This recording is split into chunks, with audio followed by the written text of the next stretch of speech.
I'm Catherine. One of the biggest changes in my life happened when I was probably around 17 or 18, maybe 19.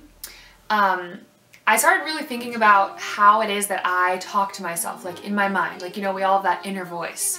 Usually it's a very like critical, harsh voice that tells you like, oh, you're never gonna be good enough. Why'd you mess up again? You can never get anything right.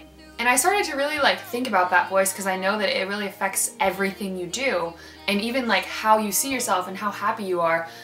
And I started trying to reframe the voice to how I would talk to my very best friend. Because when I think about the way that I am to my friends, I'm usually really encouraging and I'm really like kind to them, and I try to like be a light in their life and give them advice that I feel like will be valuable to them. And then when I would talk to myself, I would just be like, wow, you messed up again. Like what a weird discrepancy between the two.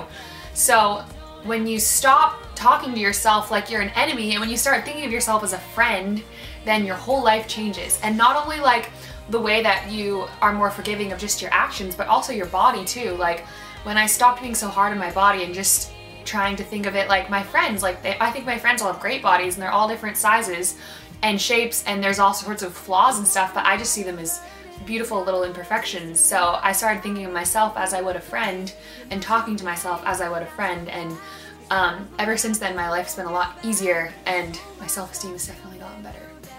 Emotions are powerful things, but you can't let them overwhelm you or overpower you.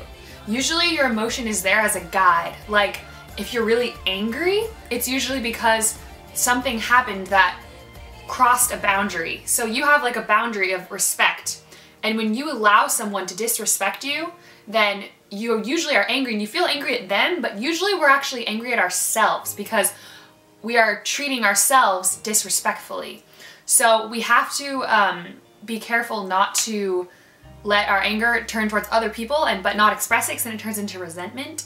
But feelings are a really powerful thing and they can be guides. So it's wise to trust your feelings, but then also there's a lot of feelings that don't necessarily serve us. For instance, toxic shame, which is feeling like you are bad. So not even saying like, oh, I did something bad, or like, oh, I messed up, but saying I am bad, I am worthless, I'm never gonna be good enough.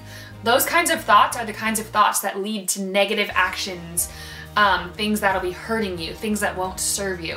You have to find the difference between positive feelings that are going to help you, like maybe a feeling of anger that causes you to right a wrong or overcome an injustice in your life, or a feeling of sadness that causes you to take a break from your crazy busy life and take some time to nurture yourself and take care of yourself. But when you have a feeling of toxic shame, then you need to not let that feeling overcome you, because it's not real. It's totally distorted truth. You're not seeing yourself as you are. You are good, you are lovable, you have something to offer, you're a beautiful person.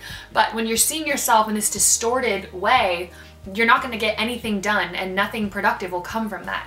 So why feel that way? There's nothing good that's gonna come from that. Stop the toxic shame, but let your other positive feelings be your guides. I'm a firm believer in environment, and that your environment can profoundly affect you. I've always been a huge lover of beauty, and I love like finding beautiful things and surrounding myself with them. So like a lot of times my friends will give me things like a candle that they made handmade, or like a journal or something, like, or a picture of us together.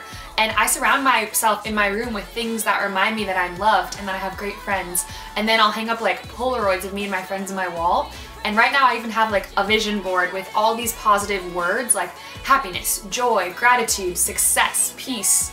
And I have pictures of the Bible, and I have pictures of companionship and love, just different things that represent positive aspects of a life that I would want to have.